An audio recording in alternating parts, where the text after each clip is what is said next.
Well, good morning, Bethany family. Here I am with you via the technology of video. I'm actually in Arkansas this weekend at one of our sister churches, learning a little bit more about how we can do better outreach into the community. I'm excited about what I'm learning here, but I'm missing being with you here on this very special Sunday.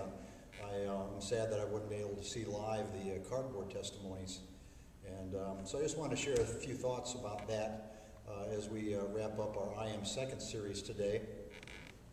You know, you have seen and heard a lot of stories today through these cardboard testimonies, stories of lives that have been changed by the power of Jesus. You have heard how people at Bethany have had their lives turned upside down by God. I'd like you to remember the first story we had when we went back and first started this series. It was the story of the woman at the well in John chapter 4. And we saw that despite that woman's very rocky past, she had a story that God wanted her to share.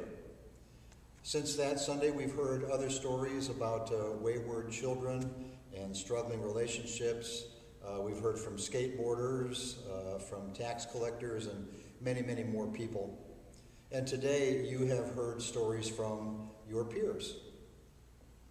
Whatever your struggle, whatever your relational problem, whatever your issues with success or sin, I hope that these stories have inspired you to see your story as an opportunity to tell the world of God's power.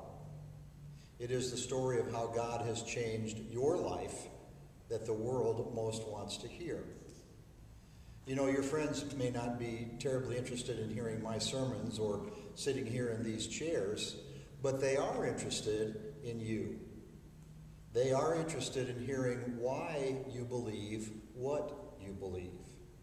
And I pray that more and more you and I will take the opportunity to share that message of hope with our world. You know, when Jesus met that woman at the well in John chapter 4, he showed her the love and forgiveness that he has for all of us. And he gave her a message that changed her life forever. And that life change was all that she needed to begin telling the story of Jesus to her village. Remember now, she had a very terrible reputation. But when she met Jesus, she ran back to her village and told everyone about him. Well, that's what you and I are called to do as well. So, what is your village?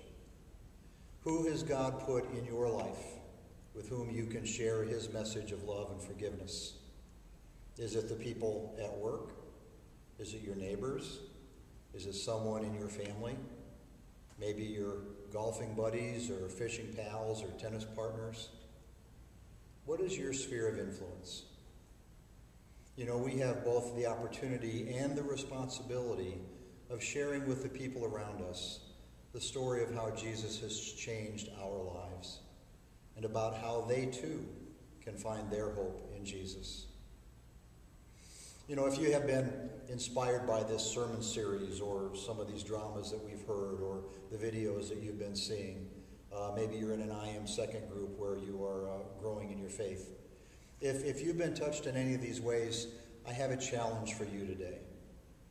I'd like you to talk with Donna Deal, our discipling coach, about starting an I Am Second group in your neighborhood or in your office or in your school or in your home.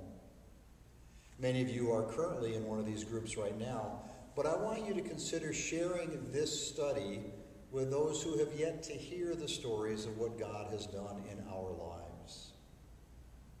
Take a moment right now and look around. Look around the worship center. Look around the chairs nearby. Who in your village is not sitting with you today? Who in your sphere of influence does not go to church or does not know God or has not yet made Jesus first in their lives? Who do you know who is hurting or struggling and needs to hear the message of God's grace? Who in your life is going through grief or divorce or family issues or bullying or money problems? These are the people to whom you and I are called. They need to know that when Jesus becomes first in life, everything changes.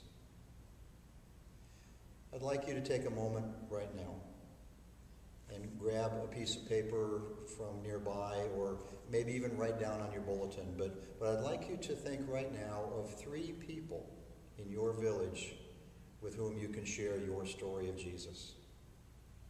You may need to stop and pray about that at some point today. I promise you, though, as you do, the Holy Spirit will give you the names of the people if you ask him.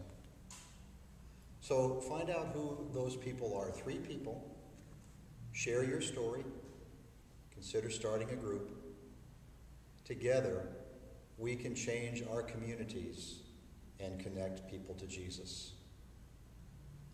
My name is Rod Posh, and I am second.